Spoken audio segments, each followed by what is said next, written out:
अय्यूब अध्याय 28। बुद्धि की प्रशंसा में। चांदी की खानी तो होती है और सोने के लिए विस्तान होता है, जहाँ लोग ताते हैं।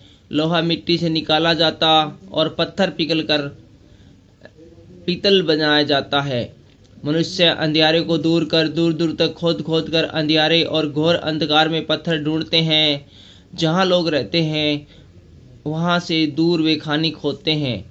वहाँ पृथ्वी पर चलने वालों के पांव भी नहीं पड़ते। वे मनुष्य से दूर लटके हुए झूलते रहते हैं। यह भूमि जो है, इससे रोटी तो मिलती है, परंतु उसके नीचे के स्थान मानो आग से उलट दिए जाते हैं। उसके पत्थर नीलमणि का स्थान है और उसी में सोने की धूल भी है।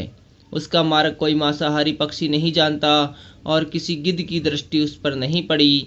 उस पर हिंसक पशुओं ने पाँव नहीं रखा और न उससे होकर कोई सिंह कभी गया है।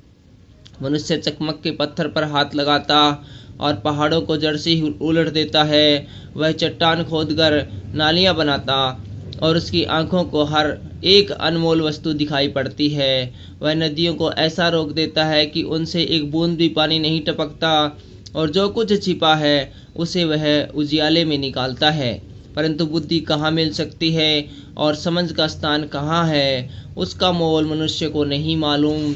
जीवन लोक में वह कहीं नहीं मिलती। अथाह सागर कहता है वह मुझ में नहीं है, और समुद्र भी कहता है वह मेरे पास नहीं। चोखे सोने से वह मोल लिया नहीं जाता और न उसके दाम के लिए चांदी तोली जाती है। न तो उसके साथ ओपीर के कुंदन की बराबरी हो सकती है और न अनमोल सुलेमानी पत्थर या नीलमणि की। न सोना न कांच उसके बराबर ठहर सकता है। कुंदन के गहने के बदले भी वह नहीं मिलती। मूंगे और स्फटिक मणि की उसके आगे क्या चर्चा। बुद्धि का मोल माणिक से भी अधिक है। कुछ देश के परागराग उसके तुल्य कुछ नहीं ठहर सकते और न उससे चोखे कुंदन की बराबरी हो सकती है। फिर बुद्धि कहाँ मिल सकती है और समझ का स्थान कहाँ है। वह सब प्राणियों की आंखों से छिपी है और आकाश के पक्षियों को के देखने में नहीं आती। विनाश और मृत्यु कहती है हमने उसकी चर्चा सुनी है, परंतु परमेश्वर उसका मार्ग समझता है और उसका स्थान उसको मालूम है। वह तो पृथ्वी की छोर तक ताकता रहता है और सारे आकाश मंडल के तले देखता भालता है।